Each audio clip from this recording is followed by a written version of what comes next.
नमस्कार दोस्तों।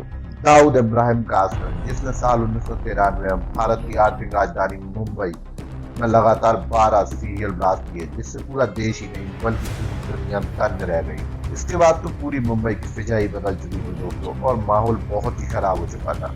इन हमलों के मास्टरमाइंड लोगों में अगर किसी का नाम सबसे ऊपर आता है तो वो नाम है दाऊद इब्राहिम कासकर। लेकिन हमारे देश की अदालत आज भी इस आरोपी का इंतजार कर रही है। आज भी दाऊद इब्राहिम का नाम भारत के मोस्ट वांटेड क्रिमिनल्स की लिस्ट में सबसे ऊपर आता है और भारत सरकार उसे ढूंढ रही है।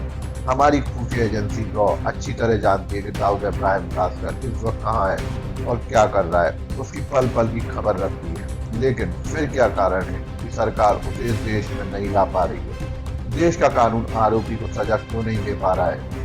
आज इस वीडियो में हम सब जानेंगे। कृपया वीडियो के अंत तक बने रहिए, बहुत ही रोचक और इंटरेस्टिंग वीडियो है दोस्तों। चैनल को लाइक एंड सब्सक्राइब करना बिल्कुल ना भूलिए। तो चलिए शुरू करते हैं। 70 के दशक में कानून की धज्जियां उड़ाने वाला, स्कूल छोड़कर अपने आप को अपराध की दुनिया में झोंकने वाला दाऊद इब्राहिम कासकर कानून के रखवाले का ही एक बेटा था। दाऊद इब्राहिम के पिताजी मुंबई पुलिस में एक कांस्टेबल थे। महाराष्ट्र के रत्नागिरी जिले में 26 दिसंबर साल 1955 में जिस बालक का जन्म हुआ था वही आगे चलकर इंडिया का मोस्ट वांटेड दाऊद इब्राहिम कासकर बना। मुंबई में ये वो दौर था जिस समय अंडरवर्ल्ड की दुनिया में करीम लाला हाजी मस्तान का नाम चलता था। बहुत कम उम्र में दाऊद इब्राहिम कासकर ने स्कूल की पढ़ाई लिखाई छोड़कर अपराध के रास्ते पर कदम रख दिया था। कुछ समय तक तो वह करीम लाला और हाजी मस्तान के साथ काम करता रहा, लेकिन आगे चलकर उसने अपना गैंग बना लिया।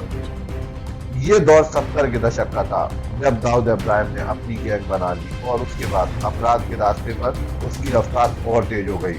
हफ्ता वसूली, फिरौती, रंगदारी के साथ साथ उसने अपने अपराध की पहुंच को बॉलीवुड, रियल एस्टेट जैसे नए क्षेत्रों तक पहुंचा दिया था। सबसे बड़ी बात तो ये है कि दाऊद का धंधा लगातार बढ़ता चला गया। बताया जाता है कि पुलिस और पॉलिटिक्स के संपर्क में उसके धंधे को और आसान कर दिया था। कहा जाता है कि दाऊद इब्राहिम खासकर को एक हिंदू डॉन मान्य सुरवे से खौफ खाता था, इसलिए उसने उसका एनकाउंटर मुंबई पुलिस से करवा दिया। इस पे मैंने एक डेडिकेटेड वीडियो भी बनाई है, तो कृपया जरूर देखिए। इसके बाद साल 1984 में दाऊद इब्राहिम अपने 5 भाई और 3 बहनों के साथ दुबई भाग गया। दुबई में उसका अच्छा खासा संपर्क बन चुका था, जहाँ रहकर वे अपने कारोबार को अच्छी तरह चला रहा था। उसने दुबई के अलावा और दूसरे देशों में भी अपना कारोबार फैलाना चालू कर दिया था दोस्तों। पुलिस और पॉलिटिशियंस के सपोर्ट की वजह से अक्सर देश और दुनिया में अपराध फलते फूलते रहते हैं।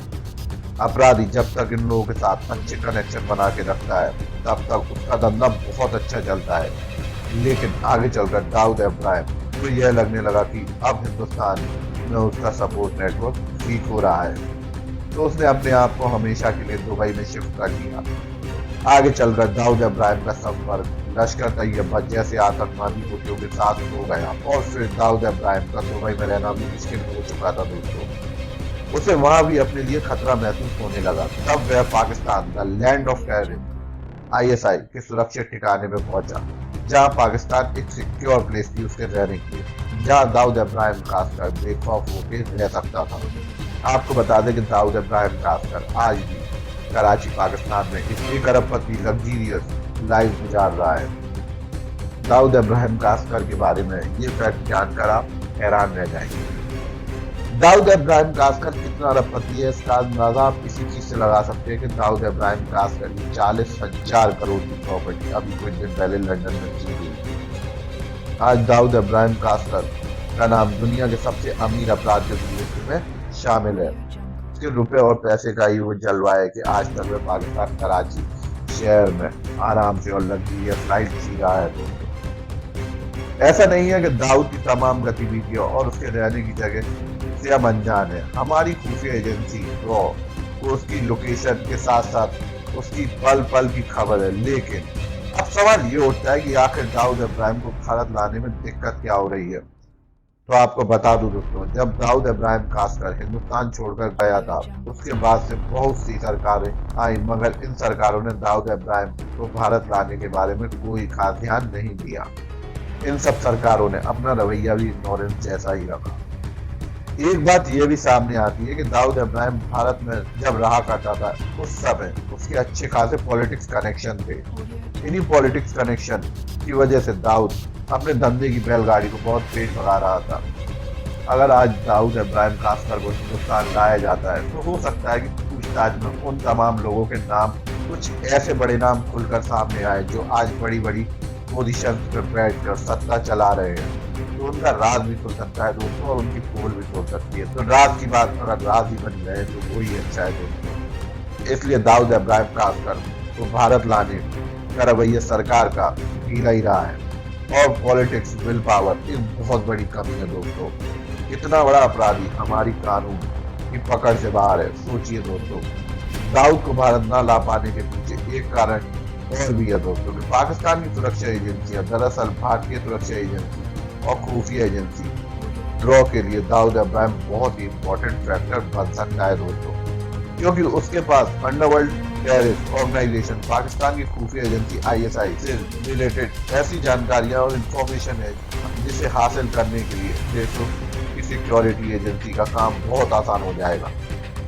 यही वजह है कि पाकिस्तान खुद भी नहीं चाहता कि दाऊद इब्राहिम कास्कर कभी भी जिंदा हिंदुस्तान पहुंचे या वो भारत के पास कभी भी इंटेरोगेशन रूम में पहुंचे।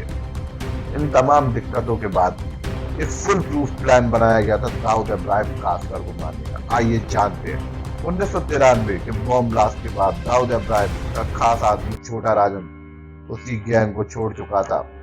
वह अपना गैंग एस्टेब्लिश कर चुका था। वह दाऊद इब्राहिम कास्कर का बहुत बड़ा दुश्मन भी बन चुका था। उसने IB की मदद से उसने 2 आतंकियों विक्की मल्होत्रा और फरीद तनाश को दाऊद इब्राहिम को टपकाने के लिए तैयार किया। इन्हें पश्चिम बंगाल से एंट्री कराई गई दोस्तों, और इन्हें ट्रेनिंग भी दी गई। दरअसल 9 मार्च 2005 को दाऊद इब्राहिम कास्कर की बेटी मारूफ का निकाह पाकिस्तान क्रिकेटर जावेद मियांदाद के बेटे जुनैद के साथ था। इसके बाद 23 जुलाई को दुबई के ग्रैंड हयात होटल में एक रिसेप्शन भी था। अधिकारियों को पक्का यकीन था कि दाऊद इब्राहिम कास्कर जरूर आएगा, और ये पहली बार था कि दाऊद इब्राहिम कास्कर का पता पूरी दुनिया को था। यही वो मौका था दाऊद इब्राहिम को इस दुनिया से उठाने का। दाऊद इब्राहिम की एक मूवमेंट के बारे में पहले से ही इंफॉर्मेशन कलेक्ट कर ली गई थी। यह पूरा ऑपरेशन पूरी तरह से खुफिया था। दिल्ली के कुछ लोगों को छोड़कर इस ऑपरेशन के बारे में केवल इंडिया के जेम्स बॉन्ड कहे जाने वाले अजीत डोभाल को ही पता था। अजीत डोभाल शार्प शूटर से मीटिंग करते हैं, और जहां तक ये प्लान पूरा सक्सेस भी होता, लेकिन उसी वक्त मुंबई पुलिस की क्राइम ब्रांच की टीम वहां पहुंच गई और उन दोनों शूटर को यह कहकर गिरफ्तार कर लिया गया कि वो मोस्ट वांटेड क्रिमिनल्स हैं। अजीत डोभाल ने पुलिस को बहुत समझाने की कोशिश की, लेकिन डिप्टी कमिश्नर धनंजय कामलकर कुछ भी नहीं सुनने के मूड में थे, और वह कुछ मानने को तैयार भी नहीं थे। फाइनली छोटा राजन को उन 2 आदमियों को मुंबई पुलिस ने गिरफ्तार कर लिया, और प्लान वहीं फेल हो गया। इस बात से अजीत डोभाल ने हमेशा इनकार किया है कि कभी भी उन्होंने शार्प शूटर से मीटिंग की, क्योंकि ये एक बहुत ही सीक्रेट मिशन था। इसलिए अजीत डोभाल ने कभी भी इस मिशन को ओपन नहीं किया दोस्तों। आज दाऊद इब्राहिम कास्कर दोस्तों भारत का ही नहीं बल्कि अमेरिका और ब्रिटेन का भी मोस्ट वांटेड क्रिमिनल है, और उनकी मोस्ट वांटेड लिस्ट में शुमार है। तो आखिर ऐसी क्या वजह है कि अमेरिका उसके खिलाफ कोई कार्रवाई नहीं कर पा रही है? दाऊद के बारे में एक बात यह भी सुनने को आई है कि दाऊद इब्राहिम एक बार भारत आकर सरेंडर करना भी चाहता था, लेकिन उसकी कुछ शर्तें थी। उसमें से उसकी पहली शर्त ये थी कि उसका केस राम जेठमलानी लड़ेंगे। उसकी दूसरी शर्त ये थी कि उसमें सारे केसेस हटा दिए जाएं, केवल मुंबई बॉम्ब ब्लास्ट का ही केस चले। और उसकी तीसरी शर्त ये थी कि उसे भारत में गिरफ्तार करने के बाद हाल के हाल बेल मिल जाए।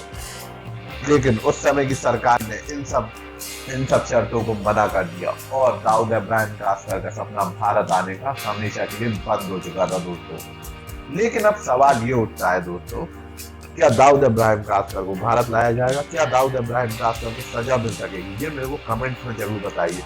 कुछ और ऐसे सवाल हैं जिनका जवाब मिलना बहुत ही मुश्किल है दोस्तों। इसी के साथ मैं आपसे विदा लेना चाहूंगा। आशा करता हूँ ये वीडियो आपको कुछ नॉलेज देकर गई होगी। ऐसी नॉलेज से भरी वीडियोस के लिए मेरे channel treasure knowledge TV Hindi को लाइक एंड सब्सक्राइब कीजिए और कमेंट्स में जरूर बताइए कि आपको ये वीडियो कैसी लगी। जब तक के लिए धन्यवाद। जय मां भारती।